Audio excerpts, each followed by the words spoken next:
Catherine Deneuve, à retrouver ce vendredi soir sur TMC dans la comédie Palais Royal, était très proche de sa sœur Françoise. Elles ont vécu de merveilleux moments ensemble, comme de moins bons. En septembre dernier, nos confrères de Paris Match revenaient sur ce moment qui les a fait tant souffrir. Difficile de ne pas se souvenir de l'incroyable duo formé par Catherine Deneuve, à l'affiche de la comédie Palais Royal diffusée ce vendredi soir sur TMC, et sa grande sœur Françoise d'Orléac dans Les Demoiselles de Rochefort, film culte de Jacques Demy sorti en 1967. Mais 3 ans plus tôt, elles étaient en concurrence au Festival de Cannes, pour décrocher la Palme d'Or. Le célèbre réalisateur venait défendre son dernier film, Les Parapluies de Cherbourg, dans lequel la mère de Chiara Mastroianni brillait à l'écran. Quant à l'aînée, elle tenait le premier rôle du dernier Truffaut, à savoir La peau douce. Sans doute son meilleur film, écrivaient nos confrères de Paris Match en septembre dernier. En effet, ce drame romantique était très attendu, et devait a priori s'imposer.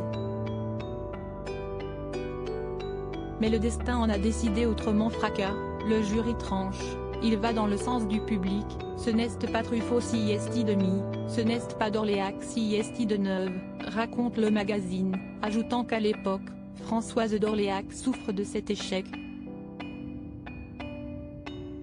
Mais elle est soutenue par Catherine Deneuve, qui doit forcément souffrir en retour de la douleur de sa sœur, jusqu'ici la personnalité écorchée, vive, d'une nervosité soulignée par tous dominait en apparence sa cadette de 18 mois.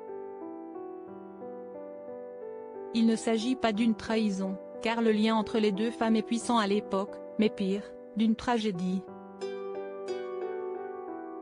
Une tragédie qui n'est pourtant rien à côté de celle qui se produira 3 ans plus tard, juste après la sortie au cinéma des Demoiselles de Rochefort.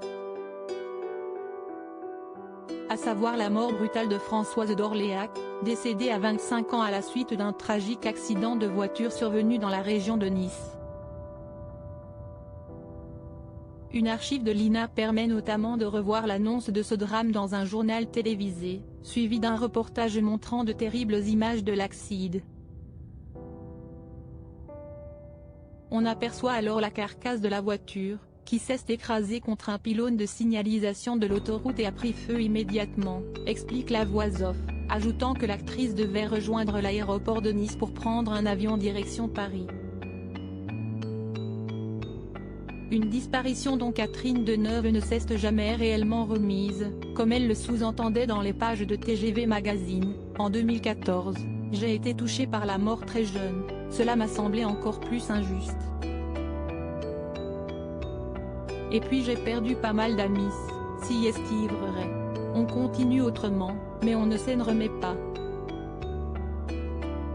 Une pensée qu'elle exprimait de nouveau en 2016, cette fois-ci pour Madame Figaro, quand on a vécu, jeune, un deuil aussi profond, il ne vous quitte jamais. Jamais. Et il se trouve qu'un plus d'être sœurs, nous étions dans le même métier, très complices.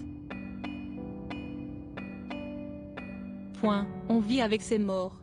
Pas autant qu'avec les vivants, heureusement, mais tout de même ils sont là. De bouleversantes confidences de la part de l'actrice, qui malgré cette épreuve continue de profiter de la vie ainsi que d'écrire sa légende dans le cinéma.